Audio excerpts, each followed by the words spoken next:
What is up, New Beginnings Church? Happy Monday morning to you. I hope it's the start of a great week. Let's do this. We are in a series right now called The Red Letters. We're walking through the book of Matthew, just looking at the red letter words, at least starting there, and then kind of pulling back to reflect on what's going on there. And there's some interesting words this morning for you. We're in Matthew 16, and he says this. He's talking to the disciples, and he says, "Be careful.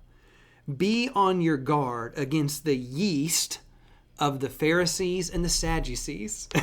And if you just read that, you'd be like, what? Be aware of, they have bad bread? I don't understand. As a matter of fact, the disciples are confused because it says that the disciples discussed among themselves and says, wait, is this because we didn't bring any bread? I love this. The disciples I love how they write their own story, because normally when we write our own story, we tend to highlight our strengths. We tend to overlook our weaknesses. We never show ourselves being stupid or, that kind of a thing. And they're like, no, we had a dumb moment here. Jesus is trying to teach us about the yeast of the Pharisees. And we're like, is it because we don't have bread? And so Jesus is like, ugh.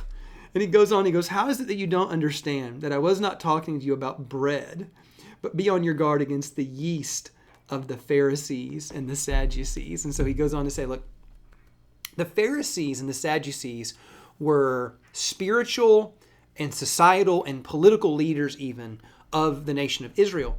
And in their time, they had an issue with bad leadership and hypocrisy. As a matter of fact, that's what you hear Jesus really rebuke them for. And he refers to them as, oh, you hypocrites. And the word hypocrites is a bit like the way that we think about it, but even a little bit different in the sense of it was like you phonies, you fakes, you actors.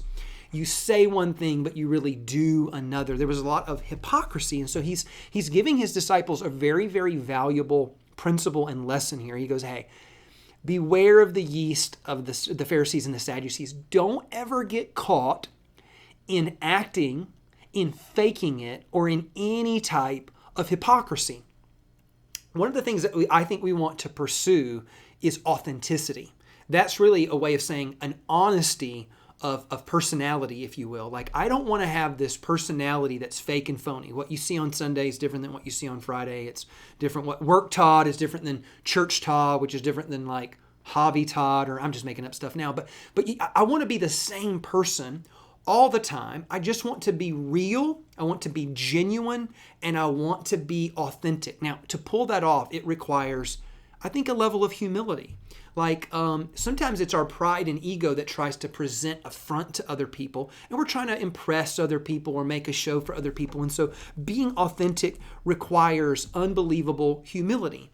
It requires that same humility to be transparent, because an authentic person is just authentic even about their weaknesses. And so they're transparent. They're like, no, I'm a flawed person. I'm a broken person. Think about the Apostle Paul when he said, man, the things that I don't want to do, I do those. The things that I don't want to do, I end up doing those. I'm a wretched person sometimes. And so this is Paul in his authenticity saying, hey, even though I'm an apostle, and even though I sometimes kind of hear the voice of God and speak for God, I'm still a broken, flawed person.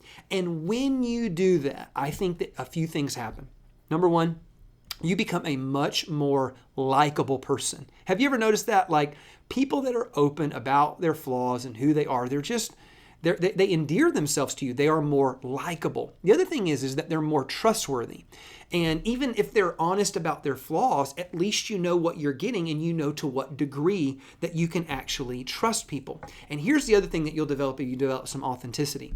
Authentic people end up being able to take more responsibility for their actions because they're not blind or faking themselves out. They're not blind to their own flaws. And because they're so aware of their flaws, they even have a spirit of confession that says, hey, I'm willing to put my flaws out there. They're actually able to own their flaws and do something about it. And so authenticity, again, this honesty of personality, just being genuine and real, it has a ripple effect into your life. And so I think this is what Jesus was trying to teach these disciples in this moment. It's hey, don't be the fakes and the phonies and the hypocrites and the actors. Don't do that. Just be a genuine, authentic person that has a ripple effect of good things in your life. Can I get a what, a yeah, and an amen? Church, I love you guys. God bless you, and I will see you tomorrow.